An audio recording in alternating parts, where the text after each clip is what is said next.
Today's we have to talk about chapter 11, mm, the national movement of India का हम लोग question answer आज करेंगे। देखिए आपके स्क्रीन पे कुछ डिफाइन द फॉलोइंग है, उसको तो हम लोगों ने कर ही लिया था। अभी हम लोग पहला क्वेश्चन जो है उसको ध्यान से समझेंगे। इसमें क्वेश्चन पहला बोलता है कि when was Indian National Congress formation. कहता है कि भारत में भारतीय राष्ट्रीय कांग्रेस की स्थापना कब की गई थी। When was Indian National Congress formation. तो आप लोग अच्छे से मालूम है कि the Indian National Congress was formed in 1885 1885 में।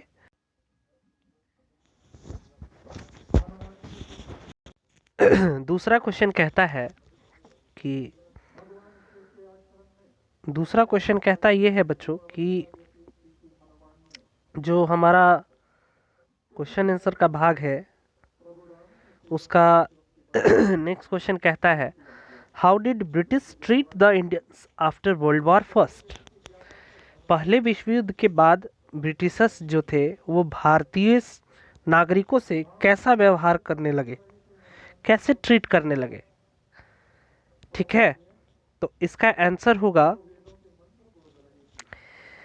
The British treated the Indians by imposed more taxes to recover the losses they had incurred in the war। कहता है कि ब्रिटिश जो थे वो भारतीयों से ज़्यादा कर वसूलने के लिए जो है अपना जो जो युद्ध में उनका नुकसान हुआ था उसका वो रिकवरी करने के लिए भारतीयों से वे ज़्यादा अमाउंट में टैक्स को वसूली करना शुरू कर दिए। ठीक है, देखिए बच्चों ध्यान से समझिए कि the British treated the Indians by imposed more taxes to recover the losses they had incurred in the war.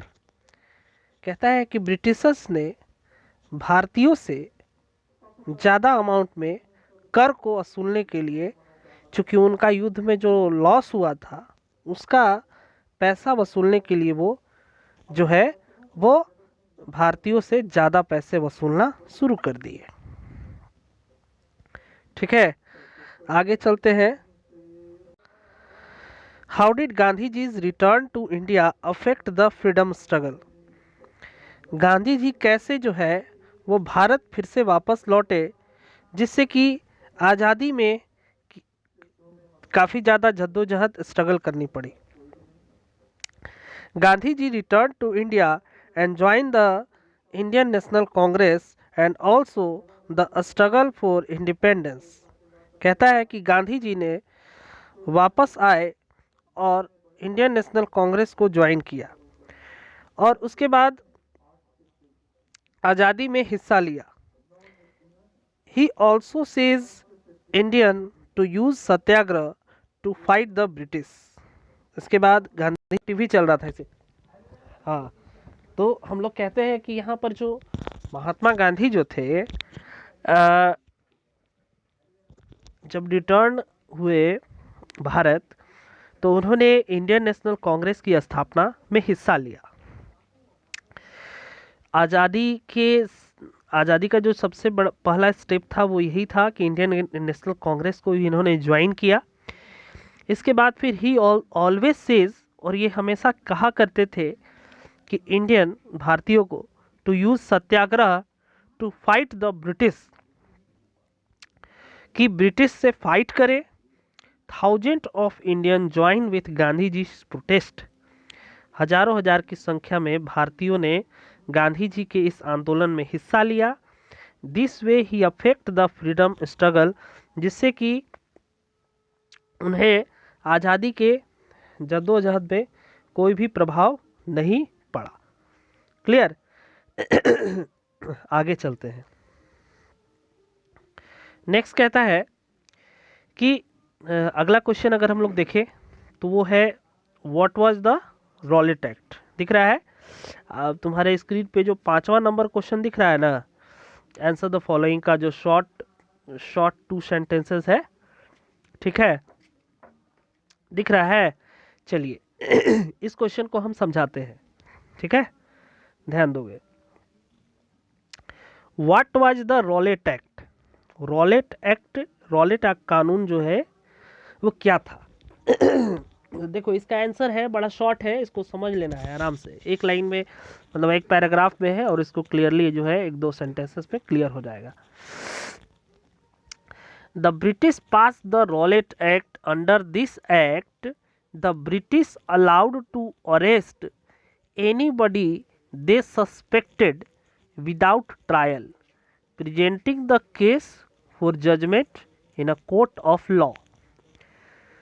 Means कहता है कि जो ब्रिटिश जो थे उन्होंने जो रॉलेट कानून को पास किया था, इस कानून को पास 1919 को ही किया गया था, 1919 में।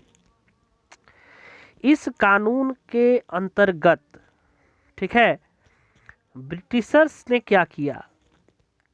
ब्रिटिशर्स ने किसी भी बॉडी को, किसी भी व्यक्ति को बिना किसी कारण गिरफ्तार करने का जो है वो एक अलाउंस दे दिया, बिना किसी ट्रायल का। अगर आप किसी व्यक्ति को गिरफ्तार करते हैं तो सबसे पहले आप उसके लिए एक जजमेंट तैयार करते हैं, कोर्ट तैयार होता है जिसमें कि एक केस दायर होता है, और फिर उसे जेल में हो सके तो डाला जाता है उसके गुनाह को देख के। लेकिन वहाँ पर तो कुछ था ही नहीं, कोई जजमेंट नहीं था, कोई केस नहीं था, डायरेक्टली जो है वो अलाउ कर दिया जाता था।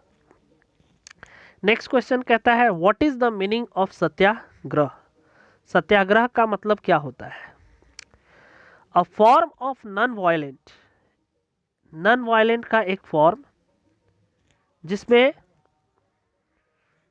एक आंदोलन जो सच के ऊपर, ट्रुथ के ऊपर था।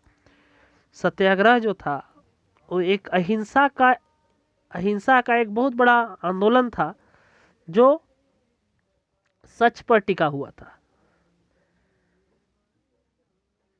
ठीक है। ट्रुथ जो था वो एक मेन फोर्स था। दिस वे, इस तरीके से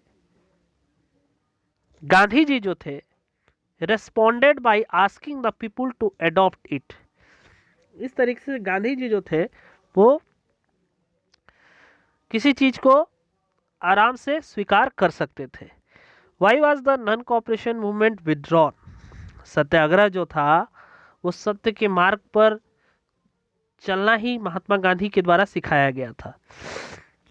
लेकिन नेक्स्ट क्वेश्चन कहता है कि why was non cooperation movement withdrawn? एक आंदोलन जो था, जो जिसको हम लोग असहयोग आंदोलन कहते हैं, उसको क्यों विथड्रॉन कर दिया गया, क्यों बंद कर दिया गया? ध्यान से समझिए। The non cooperation movement was withdrawn by Gandhi ji in 1922 when it turned violent in some places।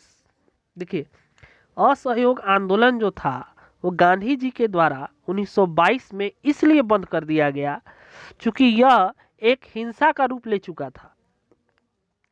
कुछ जगहों पे लोग इसी असहयोग आंदोलन के थ्रू आउट ब्रिटिशर्स के पुलिस ऑफिस को जला देते थे, कार्यालय को जला देते थे, उनकी दुकानों को जला देते थे, उनके प्रोडक्ट्स को जला दे रहे थे, और जगह जगह तोड़ फोड़ कर रहे थे, हिंसा फैला रहे थे। तो सत्याग्रह तो हिंसा के बारे में नहीं बताता है, जो महात्मा गांधी का एक मेन औजार था, एक जो था और वेपन था।